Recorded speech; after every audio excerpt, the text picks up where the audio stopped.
कोल्हापूरमध्ये छत्रपती शाहू महाराज हे निवडणुकीच्या रिंगणामध्ये उतरलेले आहेत आणि आज त्यांच्याच मतदारसंघामध्ये मतदान होते। मतदान करण्यासाठी जेव्हा स्वतः छत्रपती शाहू महाराज तिथे आलेले होते तेव्हा त्यांच्यासोबत बातचीत केली आहे आपले प्रतिनिधी सतेज औंधकर यांनी। बघूयात।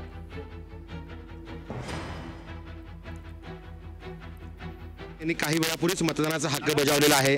राजे काय सांगाल, मतदानाचा हक्क बजावलेला आहे, खरं तर खूप राजकीय वातावरण तापलेलं होतं आणि आज प्रत्यक्ष मतदान पार पडते। आज निश्चित एक कोल्हापूर जिल्ह्यात छत्रपती शाहू महाराजांच्या माध्यमातून एक चैतन्याचं एक उत्साहाचं वातावरण निर्माण झालेलं आहे। आम्हाला सुद्धा एक वेगळा आनंद आहे की आम्ही सगळे छत्रपती घराण्यातले सगळे आम्ही एकत्र आलो आणि मतदान केलं। इतकंच मला सांगायचं आहे की मला जे दिसते आणि जी कोल्हापूर जनतेने जे ठरवलेलं आहे ही एक वेगळी लाट आहे छत्रपती शाहू महाराजांच्या माध्यमातून। खरं तर तिसऱ्या टप्प्यात आज मतदान होते आणि मतदानाची जी आकडेवारी आहे ती खरं तर टक्केवारी जी आहे ती वाढावी यासाठी प्रयत्न केले जातात। काय सांगाल? गाडी बाहेर घ्याल सगळं गाडी बाहेर नाही।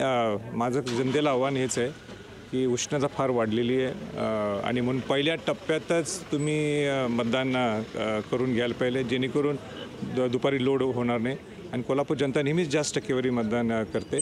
4 ते 6च्या टप्प्यात जाण्यापेक्षा सकाळच्या टप्प्यातच 12 वाजेपर्यंत 12च्या आत सगळ्यांनी मतदान करावं माझं जनतेला आव्हान राहील। ही लाट आहे का हायटाईड येईल असं वाटतंय? लाट आणि हायटाईड हे जरा आता इंग्रजी माझं जरा माहीत नाही कसं आहे, पण सध्या मराठीत बोलू आपण लाट आहे। नक्कीच आपण पाहतोय तर विजयाची खात्री जी आहे आणि ही लाट असल्याची जी प्रतिक्रिया आहे ती संभाजीराजेंनी या ठिकाणी दिलेली आहे। सतेज औंधकर, लोकशाही मराठी, कोल्हापूर।